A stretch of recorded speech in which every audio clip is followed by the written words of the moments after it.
Hey guys, we're back. Welcome to episode 4 of Titan Muscle and Mind podcast. Mate, we've got a... How, Jules? You're back again? Still here. Mate, Haven't given him the boot yet. He's not, mate, look, you know what? He's going good. He's not saying too much, but I tell you what, he's going good. He's looking good. He's looking good, yeah. Waiting Those for guns. waiting for my episode. I think he's done some push-ups in the bathroom.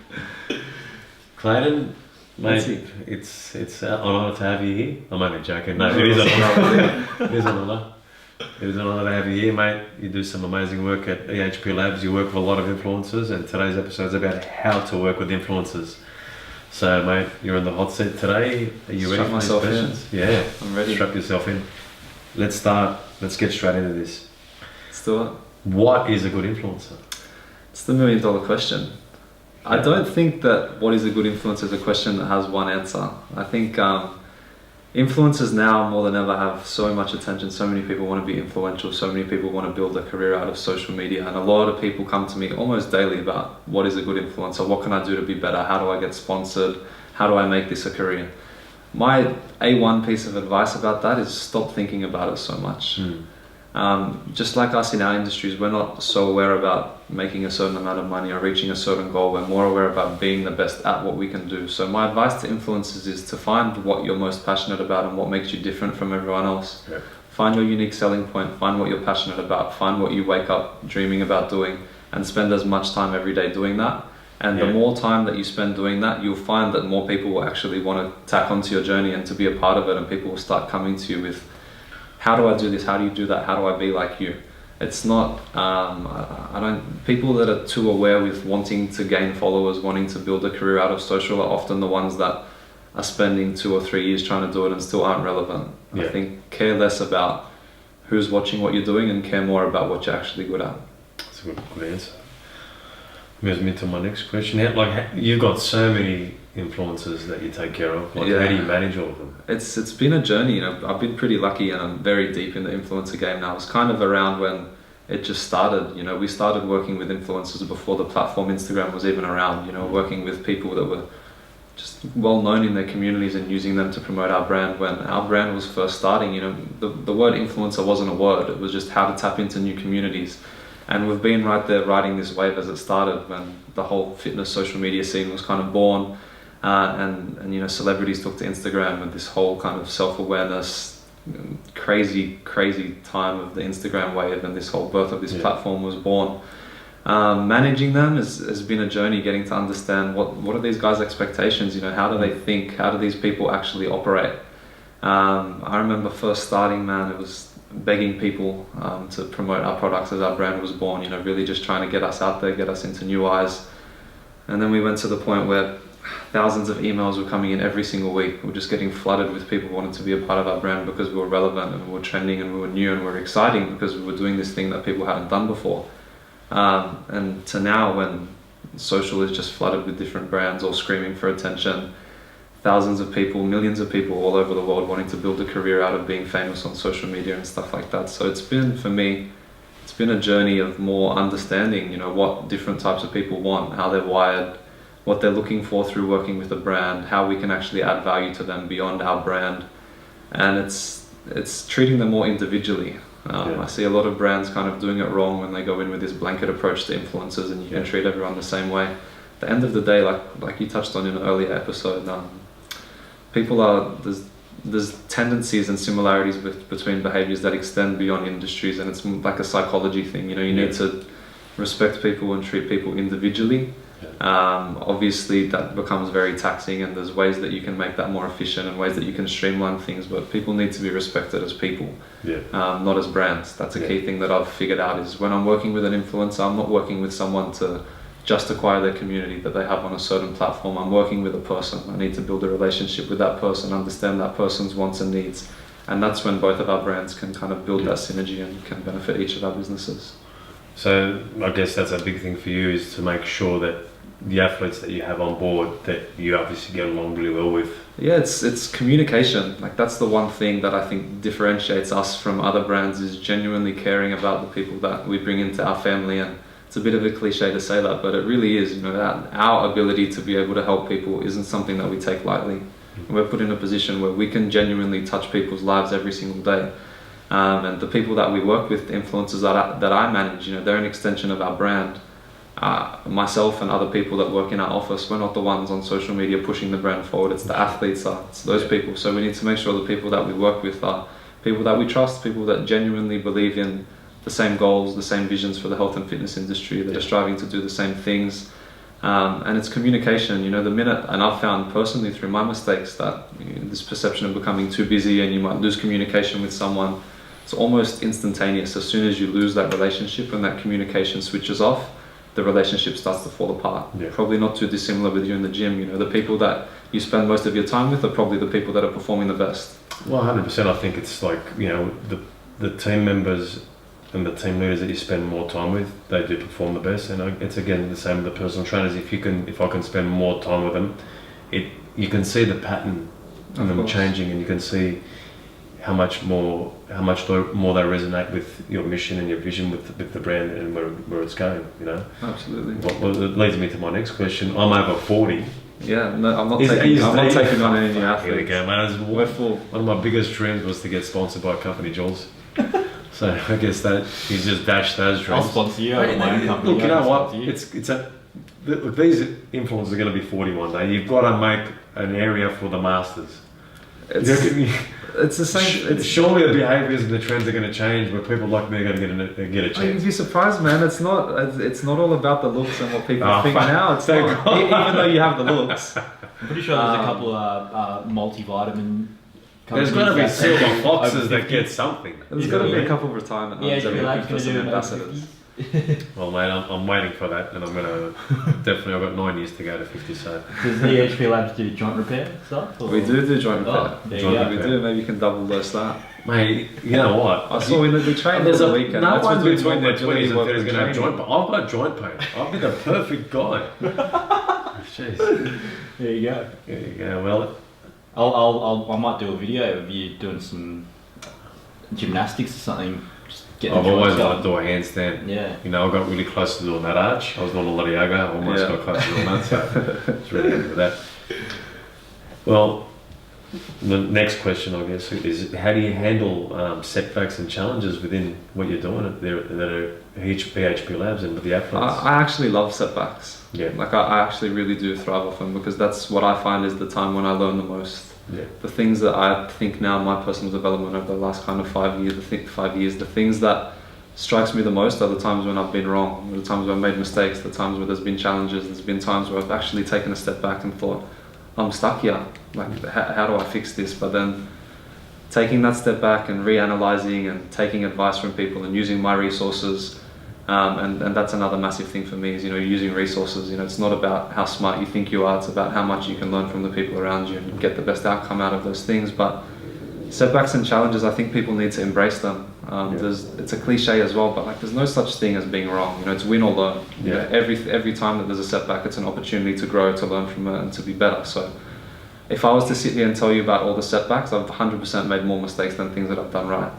But I haven't accepted any of those things as mistakes. I've used them as an opportunity to go back and become better and to teach myself and to make it more efficient for next time. So embrace your mistakes, learn from the things that go wrong, and just make sure that you don't make the same mistake twice. And I guess it's an opportunity, isn't it? Like you can look at it as a setback, or look at it as an opportunity to move forward. The thing about digital now is that it's so fast paced. You know, it's probably different to you working at the gym back when you had Rockdale, where if you made a mistake, it could have implications that drag on for weeks or months or even a year. But for us with digital, you know, a mistake goes out with a piece of content. It's so short-lived. You know, content is seen and gone, and you can fix things and learn from things, and it just all comes from being aware. If I didn't learn from my mistakes, if I made those mistakes and kept moving forwards, we would probably be failing. But it's constant analysis and going back and looking at what worked and what didn't work, and just making sure that those things aren't repeated to keep growing. What do you do to stay at that level? I mean, like, to have the mindset that you have at such a young age, you know, I don't see that often. You know, you're pretty high up there at EHP Labs. You know, you make a lot of decisions, you get a lot of things done. What do you do to have that mindset where maybe you look forward to the setback because you see it as an opportunity? What do you do for that?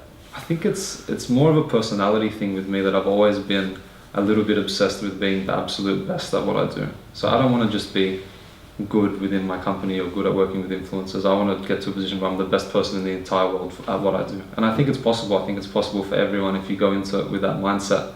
I love winning. Yeah. The people that have won the most in any industry are the people that have embraced their mistakes and learned from them and become better. I'm a little bit obsessed with what I do. I stress myself out if I feel like I'm not moving forwards. You know, if you're not going forwards, you're going backwards. Yeah. Something that I've been kind of living by lately is just getting uncomfortable with being comfortable. Yeah. So constantly looking back at my days and before I go to sleep and thinking, how can I be better than I was today? How can I do something a little bit more, and making sure that I'm not just comfortable going through the paces. That I'm constantly learning how to be better. Mate, there's a lot of people out there that can learn from a lot of the things that you do. You know, you're 24 years old. You know, I know that you've got all the potential in the world to become the person I believe you can become. And you're so young, well, you've got a bright future, you know, and there's a lot of people that like you out there. So, and that's why I'm doing the podcast with you. I didn't pick anyone. Thanks, Vince. You're lucky. Making me blush. And Jules, that's it. So, just to go off that, Clay, you're very young, 24. How do you stay so switched on and you're so young, you've got knowledge beyond your age right now, and like you're telling us a lot of information, really insightful. Just want to know sort of like what your day-to-day routine is and what your day-to-day activities are at work at EHP Labs. I think like a lot of it is honestly the people that are around me as well. Like I look at some of my best friends and stuff like that, people that I spend time with, but we're all very similar and just wanting to constantly be busy. Like I was saying to Izzat like last week, like I can't remember, I don't know what it's like to be bored. Like I hate that feeling of I don't know what to do next. Like there should always be something in the back of your head for you to thrive on. Something that I've really kind of taken on recently is like I went through a stage where there's always busy, there's always a lot of work to do. You're probably the same, but it's actually analysing, this is what I have to achieve, how can I make sure that I like actually get the most out of my day instead of just being busy running around and not executing things. So execution is something that I'm still learning to get better at, but something that is a focus of mine, and becoming a better leader, you know, bringing not how good I can become at what I do, but how good I am is only how good I can make the people around me. So in terms of like day-to-day tasks, it's constant communication. You know, something I need to get better at is spending majority of my day with other people, training other people, making sure that everyone's executing their tasks, but also allocating enough time for myself to be doing what Metz is very good at now, is the self-development, you know, being aware, listening to information from other people, and just being passionate about growing myself and continuing to learn. That's the one thing, it's just not being comfortable at any stage with where you're at, but constantly striving to take on more responsibility, learn more things in all different industries, all different skills and stuff like that. One thing we've done at Titan Fitness, what we're doing right now is we're listening to a lot of different podcasts, and we're doing that right now, but we're writing a lot of notes. And what I said to people, your notes are your roadmap, and without your notes, how do you know where you're going? Yeah, and honestly right now, if you're not taking notes, and the age that we live in where information is accessible to everyone, it's on you to be as good as you want to be at what you do. 100%. That's another thing that I want our listeners to do, is just, if there's anything that resonates within anything that we're talking about, is to write notes, to take it, to make it your own. And all this information is for individuals out there that want to listen to our stories and learn from us, and take what you need and use it. Don't just sit back there and not use the information. The information is going to be out there for people to use. We want to add value to people's lives. Exactly. So I want to make sure that anyone out there that's listening to this, to these episodes, is to take notes, learn from them. And if you guys see us at Titan Fitness EHP Labs, or at Juju Film Productions, please come along and say hello. We're nice guys. Just like, I'm sitting with two guys with a huge wealth of knowledge, and if you guys wanted to ask them questions and reach out to them, you can hit them up on their Instagrams. You got at Titan Metz and at Clayton. How do you want to spell it out? M-U-S-E. Is that what did you say? UCI. I'm out of here. Musumeci. Yeah, that's it. So that's Clayton, M-U-S-E-M. M-U-S-U-M-E-C-I. Yeah, All right, let's get back on track. Sorry. I wanted to give the boys a plug because true. you're going to get some guys asking questions. I hope we do. How important is to set up your day? I know it's a big thing for you. Oh, 100%. Because there was a time when I really was like back against the wall. Like I legitimately thought, I'm doing everything that I can do. I'm working as many hours as I can work. I'm running on as many projects as I can. And I got so concerned with like not stressed out, but a little bit overwhelmed that I was like, this is my capacity. And then each week I would think that, and then a week later I would look back and I'd be doing almost twice the amount of work, and I kept thinking, how am I doing this? And the way to do it is to structure your day. Yeah. Just have a system that you can go by, and it's going to change. There's distractions, there's chaos, there's obstacles all the time. But if you set out your minimum requirements each day of what needs to achieve, and don't go to sleep until you achieve those things, you're going to make progress, because each day you're setting out achieving things that are more than the day before. And then everything in between is when you learn. Essentially, you're setting yourself up for success too, aren't you? Yeah, and it's not always perfect, man. Like, in saying that, there's days when that stuff doesn't get done. There's always days when you get to the office, especially when you're working with people, when there's unexpected circumstances. Things arrive that you just have no idea about, but it's kind of your ability to be able to get yourself back on track and make sure that you're ticking along and putting the right hours into the right projects and stuff like that will allow you to keep moving forward. Don't sweat on the little things, yeah? No, not at all. Don't even sweat on the big things sometimes. You know, getting too concerned and too consumed with something can be evil. It can really mess with your head. I guess, look, if you've got a vision, you know, and you know you're going to get there, you know, what's a few hours here, a day here, or whatever it is, you know, I mean, sometimes we do get occupied, but then it takes over our mind and our thoughts, and then, you know, it almost dictates our patterns. So you can't let it dictate where you want to go. Yeah. And it's understanding for yourself what you want to achieve in your day, but now managing other people, it's understanding that you have to it's your responsibility to make sure that they can do the things that they want to achieve in their day as well. So that's something that I'm becoming more aware of too. Using the people around me and helping them to become better so we can achieve what needs to be achieved. Jules, you got anything else? Because I've got 3 questions in. It's going to be about, you know, a couple of things that we don't know about Clayton. Actually, I had a big question. Yeah, go. Yeah, throw it out there, mate. Take over. I forgot now, you've been talking too much. Sorry. Actually,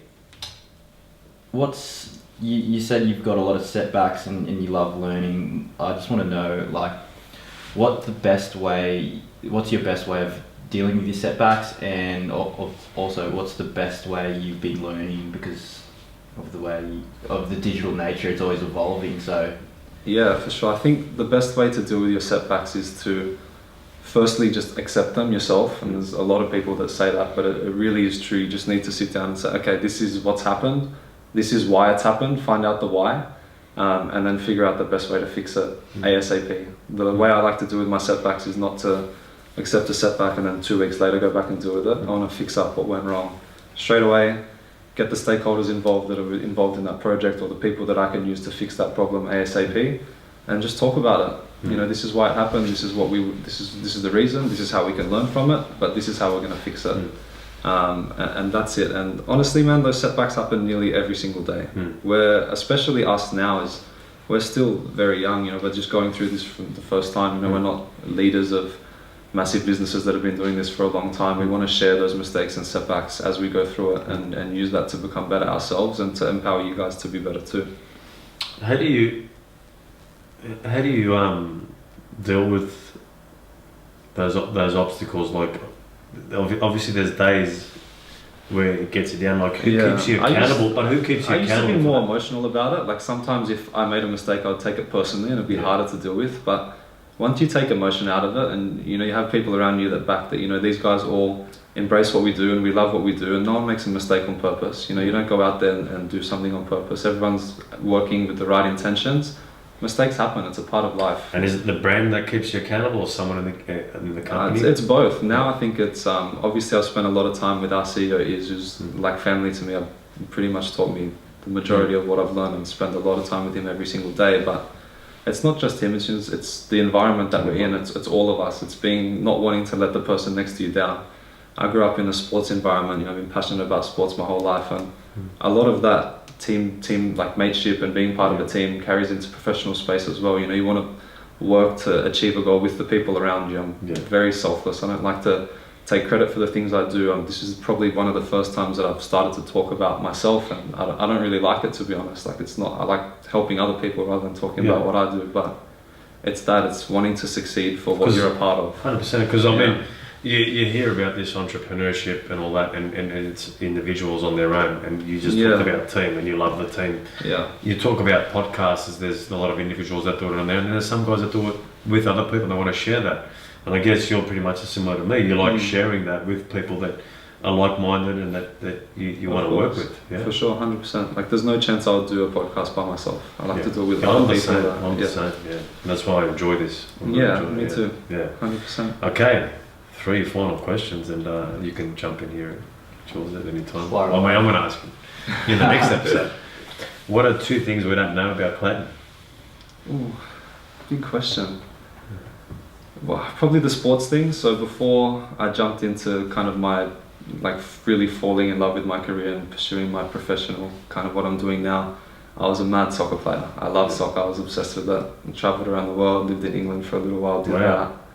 Travelled around Asia, played for Australia with the indoor soccer team, and that was always what I wanted to do. I always wanted to be a soccer player. But I think falling in love with this, it still scratches that itch, you know, it still satisfies that thing, because there's a lot of the leadership qualities and the satisfaction of winning on a daily basis and stuff like that carries across. So the sports thing is probably one thing.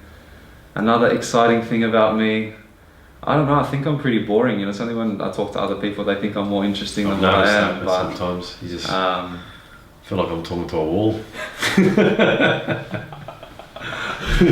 I work a lot. I do a lot of work, but I don't like. An interesting thing is that I don't like dead time. You know, I'd really rather not sleep and go out. And I still find a balance to be social, to do stuff with my friends, to travel when I can, to do my work and stuff like that. So I think now this stage of our life is kind of mid-20s, just all about discovery and having fun and learning as much about yourself and other people as you can. So that's one thing. Like throughout this journey, like the key element as well is having fun and having a laugh. Yeah, 100%. You know, like you were making fun of me yesterday with those photos, back and forth on WhatsApp. I didn't really appreciate that, but hey, you brought it upon yourself. Doing that. He was doing the running man. Yeah, the running man. Yeah, he's a good dancer. But leads me to my final question. And one of the biggest things I want to do with this podcast is give value to the people that are listening, and that's why you're so good at that. You always give substance, and you always give me things to always look at and go away with. So what are 3 tips or lessons you would like to pass on to everyone? Yeah, like, I mean, what are the 3 things? Like, what are the 3 things that work for you? You know, that really find what you like doing and just go in the deep end. Don't be scared. Don't hold back. Don't worry about what people think. Really, just like work hard, play hard. You know what I mean? Like, find what you're good at and just really work hard at it. And in doing that, still find time to enjoy it. You know, like it's very achievable to do both. If you really love what you do, it doesn't become work. So find what you're best at and just go all in, and don't be scared about what can happen from there. Second thing is just always remember to have fun. Don't get stressed. I honestly feel like stress is something that is up to the individual. You can choose if you're stressed or not. No situation can really make someone that stressed if you choose not to be, because there's always a solution, and if there's not a solution, accept the situation for what it is and move on. And the third thing is, piece of advice is just to do more than what you're doing now. I think we can all do a little bit more every single day. Don't ever think that you're at capacity, because you're not. It's being selfish. So whatever you're doing now, if you think you're doing well or you're doing poorly at it, still do more. How's that? Mate, you just killed it. I'm going to give you 98%. What did you give you? HSC, TR? Less than that, and it still burns 94. I've got 95. 95, that was good. Still upset. Yeah, you done well. You majored in English. I did. I like writing. Yeah. Was it your favourite subject, or? Yeah, English was probably my favourite. Yeah, that's another thing you didn't know, did you? That's another fun fact. Extension to English is my favourite subject. Muscle and mine. You would have done Italian as well, dude. I did for 1 year, but I'm not very good at it, to be honest. Dad wasn't happy. Well, that's a wrap, guys. Episode 4. We're done here in the studio. Can we call it the studio? Yeah, we'll call it the studio. In the studio, and Jules, Clayton, thanks again. And next week we've got another guest, Who's up next week? We've got Juju. Oh, Juju on the beat. Yeah, it's me. We got him. Yeah, get ready. Trying to get back at him. So drag me back to Coogee. Enjoy this. And I just want to thank you guys, and for you guys out there, we'll keep adding value. We'll keep giving you as much content as we can, and I just want you guys to take as many notes as you can away from everything that we're doing here. And this is just the start of bigger things to come. So thanks again. Thank you for listening, guys. See you guys next week.